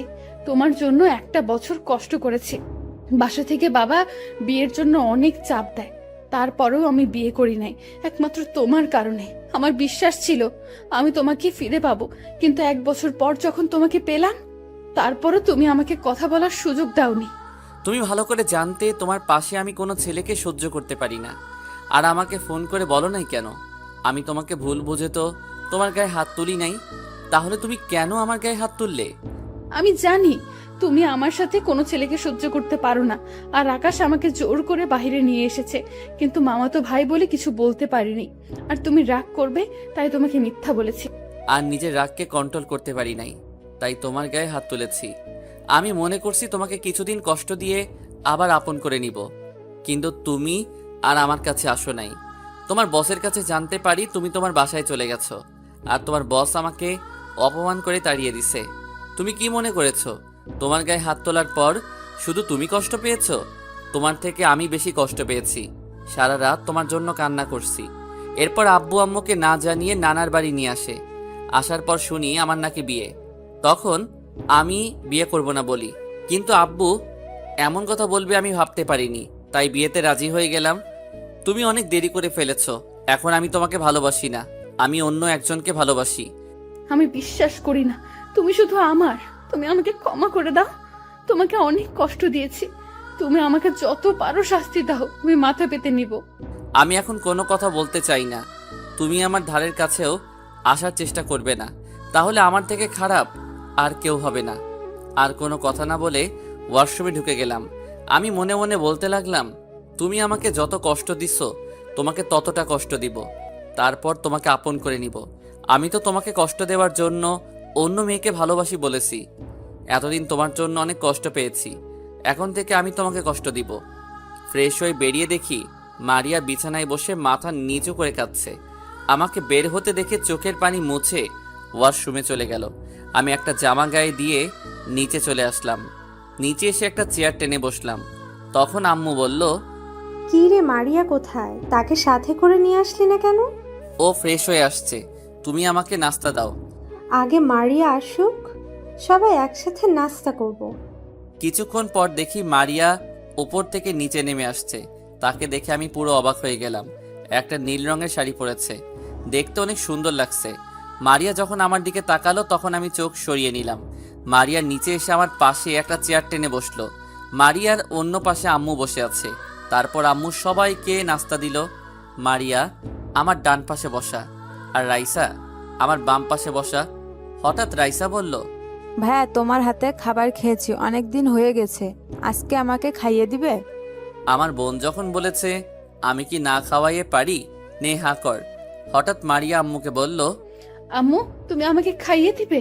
আজ কত বছর হয়ে গেছে আম্মুর হাতে খাবার খেয়েছি। পাগল মেয়ে, বলে কি? তুই এখন আমার মেয়ে, তোকে আমি সব সময় খাইয়ে দিব। তারপর আম্মু মারিয়াকে খাইয়ে দিতে লাগলো। আমি রাইসাকে খাইয়ে দিতে লাগলাম, সাথে আমিও খেতে লাগলাম। নাস্তা খেয়ে রুমে চলে আসলাম। তারপর বাইকের চাবি নিয়ে নিচে আসলাম। তখন আম্মু বলল, কি রে, তুই এখন কোথায় যাস? মাত্র নতুন বিয়ে করছিস, বউকে একটু সময় দে। আম্মু, আমার বাহিরে একটু কাজ আছে, রাইসা ওর সাথে থাকবে। আর কোনো কথা না বলে বাসা থেকে বেরিয়ে আসলাম। তারপর বাইকটা বের করে জীবনের বাসায় যেতে লাগলাম। রাফি আর জীবন ওরা গতকাল রাতে বাসায় চলে এসেছে। আর আপু আর দুলাভাই তারা সকাল সকাল ঢাকায় চলে গেছে। দুলাভাইয়ের অফিসে গুরুত্বপূর্ণ একটা কাজ আছে, আপুকে থাকতে বলেছে। কিন্তু আপু বলল পরে এসে থাকবে। তার শ্বশুর শাশুড়ি অসুস্থ, তাদের সেবা যত্ন করা লাগবে, তাই দুলাভাইয়ের সাথে চলে গেছে। জীবনের বাসায় এসে কলিং বেল চাপ দেওয়ার পর আন্টি দরজা খুলে দিল। ও আপনাদের তো বলতে ভুলে গেছি, জীবন এবং রাফি তাদের পরিবারের সবাই বিয়েতে গেছে। তারা গতকাল বিয়ে বাড়ি থেকে এসে বাসায় চলে এসেছে। আমি আন্টিকে দেখে সালাম দিলাম। আন্টি কেমন আছেন? জীবন কি বাসায় আছে? আমি ভালো আছি, তুমি কেমন আছো? তোমার বাসার সবাই ভালো আছে? আর জীবনও রুমে আছে। আলহামদুলিল্লাহ আন্টি, সবাই ভালো আছে, আমিও ভালো আছি। আচ্ছা, আমি জীবনের রুমে গেলাম। ঠিক আছে, যাও। ভিতরে ঢুকে জীবনের রুমে গেলাম। ভিতরে ঢুকে দেখি জীবন মোবাইল টিপতে আছে। আমাকে দেখে বলল, আরে রাসেল, তুই আয় বস। নতুন বিয়ে করছিস তো, তাই আর ফোন দিলাম না। বিয়ে না ছাই, আগে জানলে এই মেয়েকে কখনো বিয়ে করতাম না। তুই জানিস এই মেয়েকে? আমি জানবো কেমন করে? তুই বল, কে এই মেয়ে? আরে এ আর কেউ নাই, মারিয়া। তোকে আমি বলেছি না আমি একটা মেয়েকে ভালোবাসতাম, এটা সেই মেয়ে। ও, তার মানে এই সেই মারিয়া যার জন্য তুই এত কষ্ট পেয়েছিস? তবে তার কথা শুনে বুঝতে পারলাম মারিয়া আমাকে অনেক ভালোবাসে, কিন্তু তাকে আমি এত সহজে মেনে নিব না। তাকে কিছুদিন কষ্ট দিব, তারপর মেনে নিব। তাহলে এখন তুই কি করতে চাস? তুই আমাকে একটা মেয়ে ব্যবস্থা করে দে, আমি ওই মেয়ের সাথে প্রেমের অভিনয় করব মারিয়ার সামনে। তখন মারিয়া এটা দেখে অনেক কষ্ট পাবে। তা নয় বুঝলাম, কিন্তু বাসায় কিভাবে তোর আব্বু আম্মুর সামনে অভিনয় করবি অন্য মেয়ের সাথে? ঠিক বলছিস, আব্বু আম্মুকে কিছুদিনের জন্য বাহিরে পাঠিয়ে দিব, তাহলে আর সমস্যা হবে না। তাদের দুলাভাইয়ের বাসায় পাঠিয়ে দিব। তা ঠিক আছে, কিন্তু এখন বলিস না, আরো কিছুদিন পর পাঠিয়ে দিস, কারণ মাত্র নতুন বিয়ে করছিস। ওকে ঠিক আছে, আমি এখন তাহলে বাসায় যাই। তুই মেয়ে ঠিক করে আমাকে ফোন দিস। ঠিক আছে। আমি জীবনের বাসা থেকে বেরিয়ে আসলাম। আন্টি বলেছে খাবার খেয়ে যেতে। আমি বাইক নিয়ে সোজা বাসায় চলে আসলাম। কলিং বেল চাপ দেওয়ার পর আম্মু এসে দরজা খুলে দিল। তখন আম্মু বলল, কি রে, এতক্ষণ কোথায় ছিলি? মাত্র নতুন বিয়ে করেছিস, বৌমাকে একটু সময় দিবি। তা না, তুই বাহিরে ঘুরতে বের হয়েছিস। আম্মু আমি একটু জীবনের বাসায় গেছি। আর নতুন বিয়ে করেছি তো কি হয়েছে, রাইসা তো বাসায় আছে। ও তো ছোট, ও কি সময় দিবে? তুই থাকলে মেয়েটার একটু ভালো লাগতো। ঠিক আছে, আমি রুমে গেলাম। আর কোনো কথা না বলে রুমে চলে আসলাম। রুমে এসে দেখি রাইসা মারিয়ার সাথে গল্প করছে। ও আপনাদের তো বলতে ভুলে গেছি, রাইসার আব্বু আম্মু ও তারা গতকাল বাসায় চলে গেছে। রাইসা বলল ও এখন যাবে না, পরে আমার সাথে যাবে। আমাকে রুমে দেখে রাইসা বলল, ভাইয়া তুমি এতক্ষণ কোথায় ছিলে? জানো ভাবি না অনেক ভালো, অনেক মিষ্টি করে কথা বলতে পারে। ভাইয়া একটু বাইরে কাজে গেছি, তোর সাথে পরে কথা বলবো। ভাইয়া এখন ফ্রেশ হয়ে একটু রেস্ট করব। তাহলে ঠিক আছে, আমি আম্মুর রুমে গেলাম। বলে রাইসা রুম থেকে বেরিয়ে গেল। আমি ওয়াশরুমে ঢুকে ফ্রেশ হয়ে বেরিয়ে এসে দেখি মারিয়া মনমরা হয়ে বসে আছে সোফায়। আমি বিছানায় গিয়ে শুয়ে পড়লাম। তোমার শরীরটা কি খারাপ? অসময়ে শুয়ে পড়লে যে? আমার শরীর ভালো না খারাপ সেটা কি তোকে বলবো? তুমি আমার সাথে এভাবে কথা বলছো কেন? আমি স্ত্রী, তোমাকে জিজ্ঞেস করতেই পারি। কিন্তু আমি তো তোকে স্ত্রী হিসেবে মানি না, আমি অন্য মেয়েকে ভালোবাসি। আমি তোকে ডিভোর্স দিয়ে বাসা থেকে বের করে ওই মেয়েকে বিয়ে করব। প্লিজ তুমি আমাকে ডিভোর্স দিও না। দরকার হয় তোমার বাসার কাজের মেয়ের মতো থাকবো, তবুও তুমি আমাকে বাসা থেকে বের করে দিও না। তোর সাথে কথা বলতে আমার ভালো লাগছে না, তুই আমার সামনে থেকে যা তো। মারিয়া কান্না করতে করতে রুম থেকে বেরিয়ে গেল। আমি মনে মনে বললাম, এমন কেমন লাগছে? আমিও কম কষ্ট পাইনি, তোমার জন্য অনেক কান্না করেছি। তো যাই হোক, রাতে সবাই একসাথে খাবার খেলাম। রুমে এসে বিছানায় শুয়ে মোবাইল টিপতে লাগলাম। কিছুক্ষণ পর মারিয়া রুমে আসলো। মারিয়া বিছানায় এসে শুয়ে পড়লো একপাশে। তখন আমি বিছানা থেকে নেমে সোফায় চলে গেলাম। তখন মারিয়া বলল, কি ব্যাপার, তুমি সোফায় গেলে কেন? বিছানায় এসে শুয়ে পড়ো। তোর সাথে আমি এক বিছানায় কখনো শুব না। প্লিজ তুমি আমার সাথে এরকম করো না। ঠিক আছে, তুমি বিছানায় শুয়ে পড়ো, আমি সোফায় ঘুমিয়ে পড়ি। তারপরেও তুমি বিছানায় শুয়ে থাকো। ঠিক আছে, তবে তুইও বিছানায় ঘুমাবি, কিন্তু মাঝখানে কোলবালিশ থাকবে। যদি রাতে উল্টাপাল্টা কিছু করিস তাহলে তোর কপালে শনি আছে। মারিয়ার মন খারাপ হয়ে গেছে। আমি আর কোনো কথা না বলে সোফা থেকে বিছানায় গিয়ে একপাশে শুয়ে পড়লাম। হঠাৎ মোবাইলটা বেজে উঠল। তাকিয়ে দেখি জীবন ফোন দিয়েছে।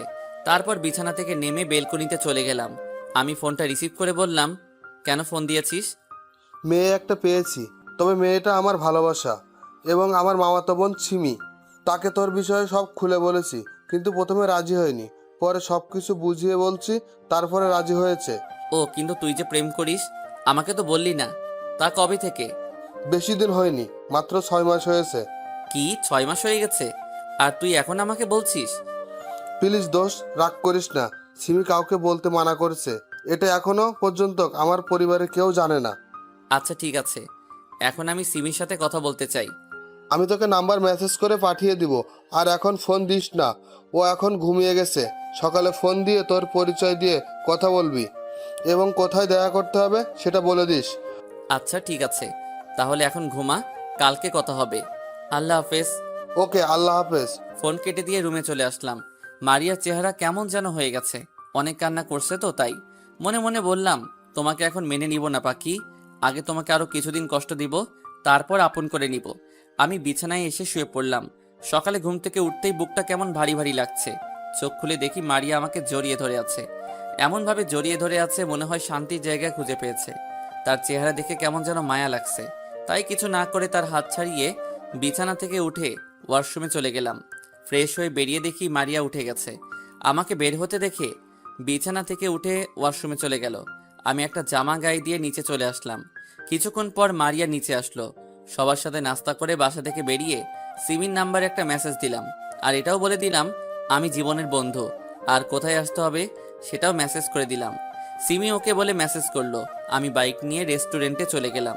ভিতরে ঢুকে একটা টেবিলে বসে সিমির জন্য অপেক্ষা করতে লাগলাম। প্রায় 10 মিনিট পর একটা মেয়ে আমার সামনে আসলো। মেয়েটাকে দেখে আমি পুরো অবাক হয়ে গেলাম, আর মেয়েটাও আমাকে দেখে অবাক হয়ে গেল।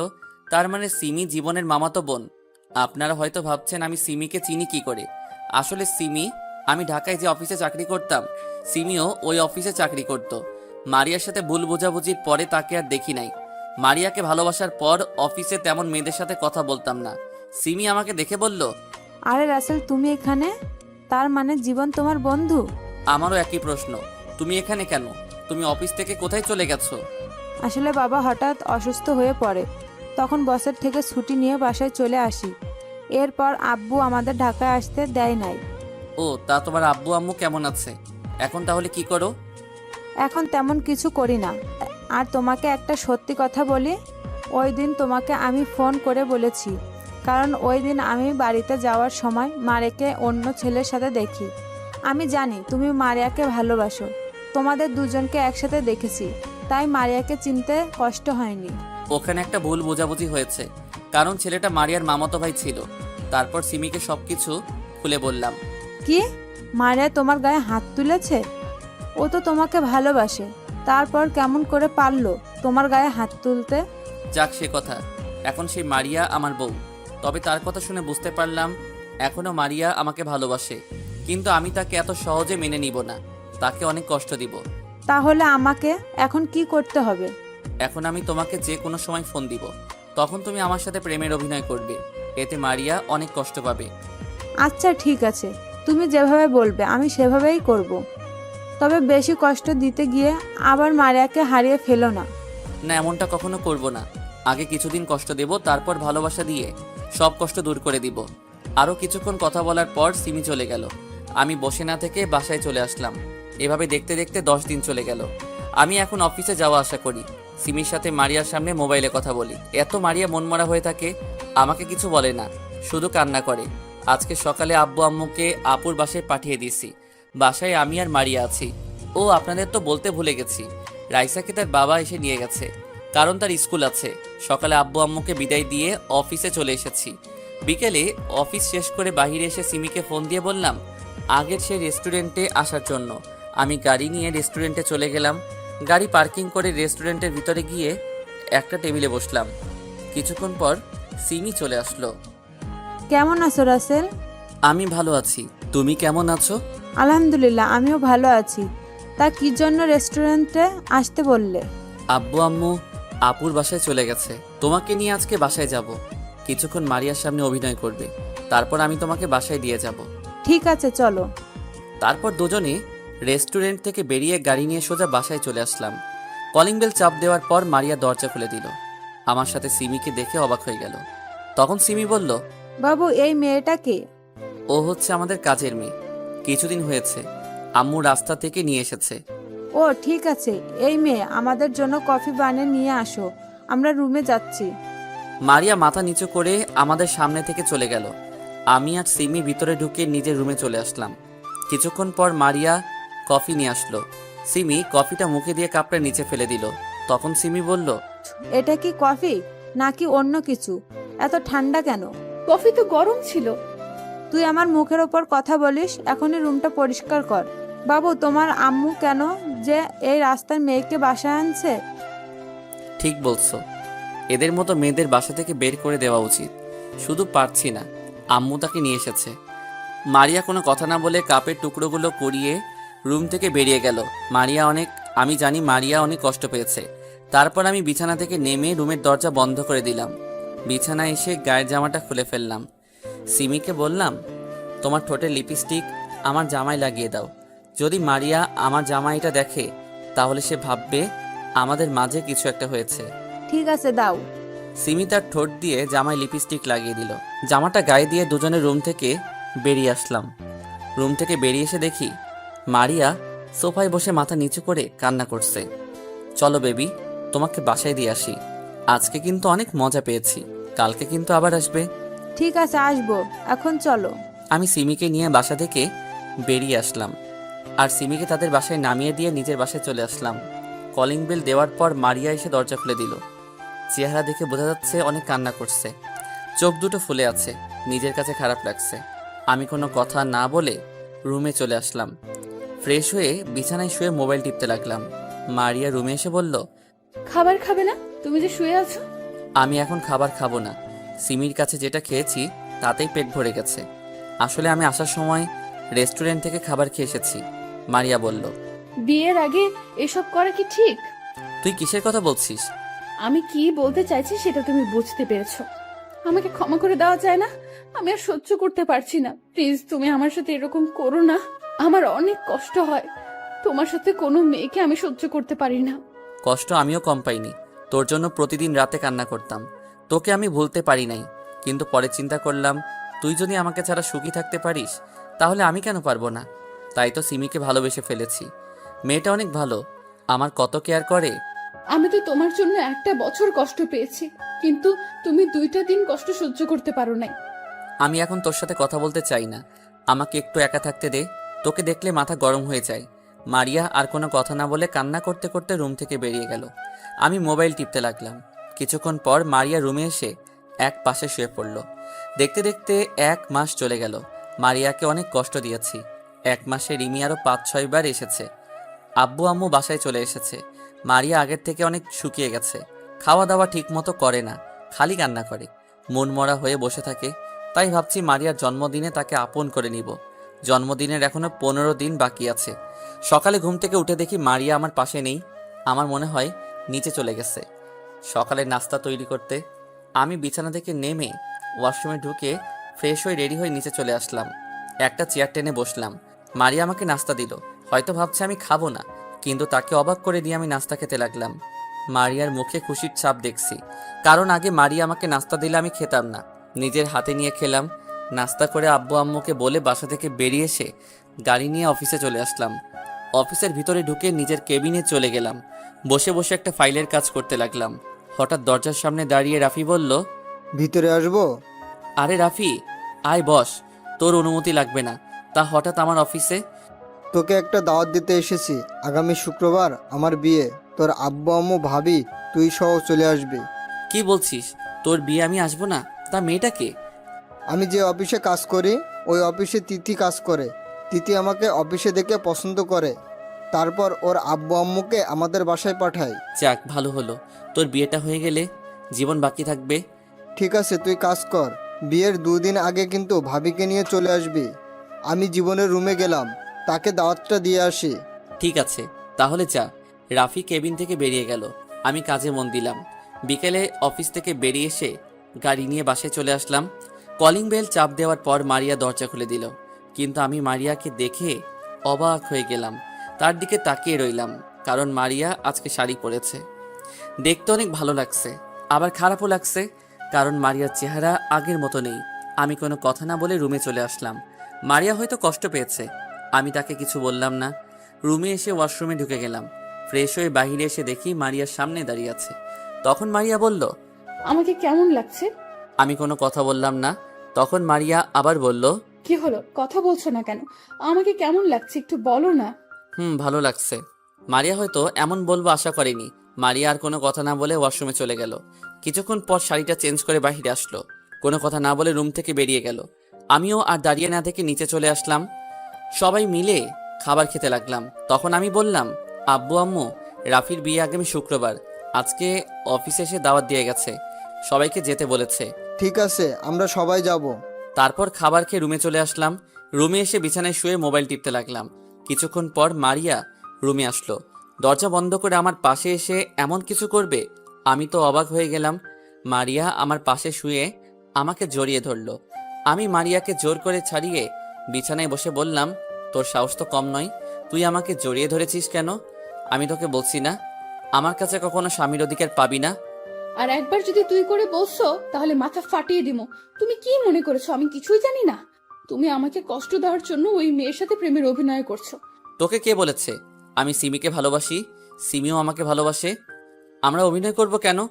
মনে মনে বললাম, মারিয়া কি সত্যিটা জেনে গেছে? ঠিক আছে, এখনই প্রমাণ দেখাচ্ছি। তোমার মোবাইলটা দাও তো। তোকে আমার মোবাইল দিব কেন? যেটা বলছি সেটা করো, তা না হলে আব্বু আম্মুকে ডাক দেব। আমি আর কোনো কথা না বলে মোবাইলটা মারিয়ার হাতে দিলাম। আব্বু আম্মুকে বললে বাসা থেকে বের করে দিবে। তারপর মারিয়া এমন কিছু শোনাবে, আমি তো অবাক হয়ে গেলাম। মারিয়া আমাকে একটা রেকর্ডিং শোনালো, যেটাই আমি আর সিমি কথা বলছি মোবাইলে। এবার মারিয়া বলতে লাগলো, গতকাল রাতে তুমি ঘুমিয়ে যাওয়ার পর তোমার মোবাইল হাতে নেই। ভাগ্য ভালো ছিল, মোবাইলে কোনো লক ছিল না। মোবাইলের ভেতরে ঢুকে কিছু পেলাম না, তাই বুদ্ধি করে অটো রেকর্ডিং চালু করে রেখেছি। তার মানে তুমি সব জেনে গেছো? সব জেনে গেছি। এবার আমাকে মাফ করে দাও। আমি আর তোমার অবহেলা সহ্য করতে পারছি না। যদি তোমার কষ্ট দেওয়ার শেষ না হয় তাহলে তুমি নিজের হাতে দাও, তবুও আমাকে আপন করে নাও। ভেবেছিলাম তোমাকে কিছুদিন পর একটা সারপ্রাইজ দিয়ে আপন করে নিব, কিন্তু আমি আর পারলাম না। এসো বুকে। বলতে দেরি মারিয়া আমাকে জড়িয়ে ধরতে দেরি করে নাই। মারিয়া জড়িয়ে ধরে কান্না করতে লাগলো। তখন আমি বললাম, এই পাগলি, কান্না করো কেন?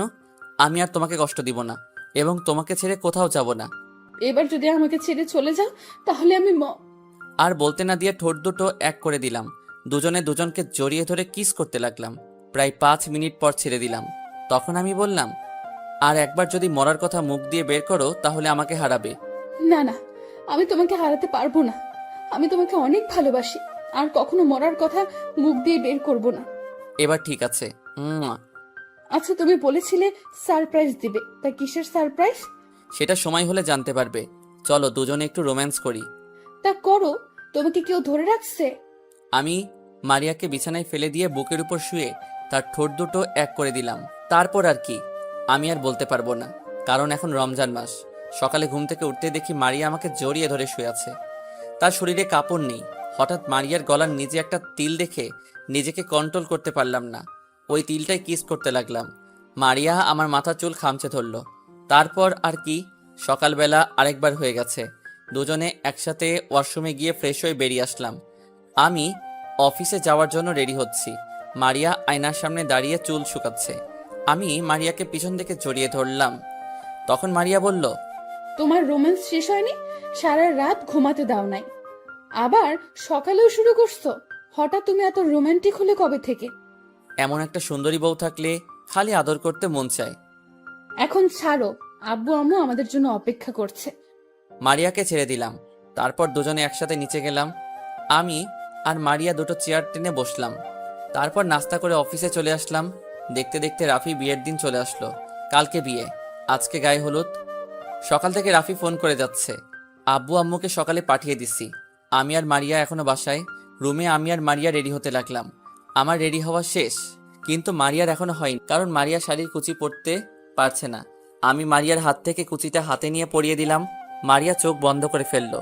মারিয়ার পেটে একটা কিস করলাম। মারিয়া কেঁপে উঠল। বসা থেকে দাঁড়িয়ে দেখি মারিয়া এখনো চোখ বন্ধ করে আছে। আমিও আর সুযোগ মিস করি নাই। মারিয়ার ঠোঁট দুটো এক করে দিলাম। প্রায় 2 মিনিট পর ছেড়ে দিলাম। তোমার কি খালি কিস করতে মন চায়? কি করবো বলো, তোমার এই গোলাপি ঠোঁট দেখলে কিস করতে মন চায়। এখন চলো, পরে অনেক সময় পাবে রোম্যান্স করতে, এমনি অনেক দেরি হয়ে গেছে। আমি আর মারিয়া রুম থেকে বেরিয়ে বাসার বাইরে চলে আসলাম। গাড়ি নিয়ে দুজনে একসাথে গে মার্কেটে গেলাম। মার্কেট থেকে উপহার নিয়ে রাফির বাসায় চলে আসলাম। বাড়িটা অনেক সুন্দর করে সাজিয়েছে। গাড়ি পার্কিং করে দুজনে ভিতরে গেলাম। ভিতরে ঢুকে দেখি অনেক মেহমান এসেছে। জীবন আর সিমিও এসেছে। আমাদেরকে দেখে দুজনেই সামনে আসলো। তখন সিমি বলল, ভাবি তুমি আমাকে ক্ষমা করে দাও, তোমার সাথে নানান ধরনের কথা বলেছি। আমাকে এসব করতে বলেছে তোমার জামাই। আমি সব জানি, সমস্যা নেই, এটা আমার কপালে ছিল। এখানে দাঁড়িয়ে কথা বলবি? চল রাফির কাছে যাই সবাই। তোমরা 2 বন্ধু যাও, আমি আব্বু আম্মুর সাথে দেখা করে আসি। ঠিক আছে যাও। মারিয়া আর সিমি চলে গেল। আমি এবার জীবনকে বললাম, তোকে যা বলেছি সবকিছু ঠিকঠাকভাবে করেছিস? একবারে সব ঠিক মতো করা শেষ, এখন শুধু সময়ের অপেক্ষা। চল রাফির রুমে যাই, ওর সাথে কিছুক্ষণ দুষ্টামি করে আসি। অনুষ্ঠান শুরু হতে এখনো বাকি আছে। তারপর জীবন আর আমি রাফির রুমে গেলাম। হাই হাই, রাফির রুমে এসে দেখি সব ময়দা সুন্দরী। রাফি আমাদের দুজনকে দেখে মেয়েগুলোকে বাইরে যেতে বলছে। সব মেয়েরা বাইরে গেল। শালা তোর আসতে এত দেরি হলো কেন? আমার বিয়ের সময়ও তোর কাজ করতে হয়? ওই হারামি, তুই কাকে শালা বলিস? আমার বোনের বিয়ে হয়ে গেছে, এখন এত কথা বাদ দে। সব কাজ শেষ। শেষ। আমি জীবন আর সিমি 3 জনে মিলে সব কিছু সাজিয়ে রেখেছি। ওকে ঠিক আছে, এখন সময়ের অপেক্ষা। তারপর 3 জনে মিলে কিছুক্ষণ কথা বললাম। কথা বলতে বলতে রাফির অনুষ্ঠানের সময় হয়ে গেছে। রাফিকে সাজিয়ে স্টেজে নিয়ে আসলাম। রাফির হলুদ লাগানো শেষ। এখন 12টা বাজতে আর মাত্র 5 মিনিট সময় আছে। রাফি, জীবন আর সিমি তারা চলে গেছে ছাদে। আমি মারিয়ার চোখ বেঁধে ছাদে নিয়ে আসলাম। তখন মারিয়া বলল, কি ব্যাপার, তুমি আমাকে কোথায় নিয়ে আসলে? আগে তোমার চোখ খুলে দেই। আমি মারিয়ার চোখের বাঁধন খুলে দিলাম। আর সবাই একসাথে মারিয়াকে বলতে লাগলো, happy birthday to you Maria. আমি মারিয়ার সামনে হাঁটু গেড়ে বসে বলতে লাগলাম, পৃথিবীর সবকিছু মিথ্যা হলেও ছেলেদের চোখের অশ্রু কখনো মিথ্যা হয় না। কারণ মেয়েরা খুব কষ্ট না পেলে কখনো তাদের দামি অশ্রু ঝরায় না। যদি মন কাঁদে, আসবো বর্ষা হয়ে। যদি মন হাসে, আসবো রোদ্দুর হয়ে। যদি মন ওড়ে, আসবো পাখি হয়ে। যদি মন খোঁজে, আসবো তোমার জান হয়ে। I love you Maria and happy birthday to you. Maria আমাকে জড়িয়ে ধরে কান্না করে দিল আর বলতে লাগলো, তুমি আমাকে এত ভালোবাসো? আমিও তোমাকে অনেক ভালোবাসি রাসেল, কখনো ছেড়ে যাব না। আমার তো মনে ছিল না আজকে আমার জন্মদিন, তুমি সব সময় আমার জান হয়ে থাকবে। এবার কান্না বন্ধ করো, চলো কেক কাটবে। মারিয়া কেক কাটলো। প্রথম আলোকে খাওয়াই দিল। তারপর বাকি সবাইকে। পরের দিন সবাই রেডি হয়ে মেয়ের বাড়িতে গেলাম। আমার গাড়িতে রাফি, জীবন আর সিমি। আমার সাথে সামনের সিটে মারিয়া, পিছনের রাফির সাথে জীবন আর সিমি। প্রায় 1 ঘন্টা পর মেয়েদের বাসার সামনে চলে গেছি। আমি আর মারিয়া ম্যাচ করে পড়েছি। মারিয়া পরেছে নীল শাড়ি আর আমি নীল রঙের পাঞ্জাবি। মারিয়া আর সিমি গাড়ি থেকে নেমে ভিতরে চলে গেছে। আমি, রাফি, জীবন গাড়ি থেকে নেমে গেটের সামনে যাওয়ার পর কিছু মেয়ে ভিতরে যেতে দিচ্ছে না। তখন আমি বললাম, কি ব্যাপার, আপনারা গেটের সামনে দাঁড়িয়ে আছেন কেন? আমাদের পাওনা দিয়ে তারপর ভিতরে যাবেন। আপনাদের পাওনা মানে? কিসের পাওনা? কিসের কথা বলছেন? ও মা, ইনি দেখি বাজা মাছটা উল্টে খেতে পারে না। ভেতরে যেতে টাকা লাগবে। ও মা, এটা তো বেশিরভাগ গ্রাম অঞ্চলে হয়, ঢাকায় হতে এই প্রথম দেখেছি। আরে মিথ্যা বললাম, আমার বিয়ের সময়ও নিছে, কিন্তু ওই সময় এত কিছুর দিকে তাকাইনি। কারণটা আপনারা জানেন। তাড়াতাড়ি টাকা দেন, তা না হলে ভিতরে যেতে পারবেন না। আমি জীবনের কানে কানে বললাম একটা ডিল হাতে নিতে। জীবন আমার কথা মতো একটা ডিল দিল হাতে। তখন আমি 10 টাকার নোট 5টা ডিলটার মধ্যে পেঁচিয়ে বললাম, আগে আমাদের ভিতরে যেতে দিন, তারপর টাকা দিব। তাদের হাতের মধ্যে টাকা দেখিয়ে ওরা কি জানি চিন্তা করে গেট ছেড়ে দিল। আমি মেয়েদের হাতে টাকাগুলো দিয়ে দৌড় ভিতরে চলে গেলাম। আর মেয়েগুলো আমার 14 গোষ্ঠী উদ্ধার করছে পিছন থেকে। ভিতরে আসার পর হঠাৎ মারিয়া আর সিমিকে দেখি একটা ছেলের সাথে তর্ক বিতর্ক করছে। আমি তাদের সামনে গিয়ে বললাম, এখানে কি হয়েছে? আমরা ভেতরে আসার সময় এই ছেলেটা এসে সিমিকে ধাক্কা মেরে ফেলে দেয়। ভাইয়া আমি ইচ্ছা করে পালাই নাই, আমার সব কিছু কাজিন রং নিয়ে আমাকে দৌড়াইছে। তখন আমি দৌড়ে আসার সময় ওনার সাথে ধাক্কা লাগে, তারপর উনি পড়ে যায়। আমি ওনাকে সরি বলেছি, কিন্তু উনি আমার সাথে তর্ক বিতর্ক করেছে। ঠিক আছে তুমি বলে যাও। আর তোমরা, ও তো সরি বলতেছে, তারপরও কেন ছেলেটার সাথে তর্ক করছো? সরি। ঠিক আছে ভিতরে চলো। ভিতরে ঢোকার পর বিয়ে পড়ানো শেষ। তারপর সবাই খাওয়া দাওয়া করে মেয়েকে নিয়ে চলে আসি। রাফির বাড়ির সবার কাছ থেকে বিদায় নিয়ে আব্বু আম্মু আমি আর মারিয়া বাসায় চলে আসি। জীবন আর সিমি আজকে থাকবে রাফির বাসায়। বাসায় এসে কলিং বেল চাপ দেওয়ার পর কাজের বুয়া এসে দরজা খুলে দিল। আমি আর মারিয়া আমাদের রুমে চলে আসলাম। রুম থেকে ফ্রেশ হয়ে বাইরে আসার পর মারিয়া ঢুকলো ওয়াশরুমে। মারিয়া গেল ফ্রেশ হয়ে এসে বিছানায় শুয়ে আমাকে জড়িয়ে ধরে বলল, আজকে বিয়ে বাড়িতে দেখছি মা তাদের ছেলে মেয়েকে কি সুন্দর করে খাবার খাইয়ে দেয়। তো কি হয়েছে? আমিও মা হব, তুমি আমাকে একটা ছেলে দাও। আমি তোমাকে কোথায় থেকে ছেলে এনে দিব? মজা করে মারিয়াকে বোঝাতে চাচ্ছে না বসলে নাই, আমি এখন ঘুমাবো। বলে অন্যদিকে মুখ ফিরিয়ে শুয়ে পড়ল। আমি পিছন থেকে জড়িয়ে ধরে বললাম, তাহলে ছেলে আনার মিশনে নেমে পড়ি। এটা বলার সাথে সাথে মারিয়া আমাকে জড়িয়ে ধরলো। লজ্জায় চেহারা পুরো লাল হয়ে গেছে। তারপর আর কি শুরু হয়ে গেল মিশন। এই মেয়েরা রোজা রাখেন নাই? আর কি দেখেন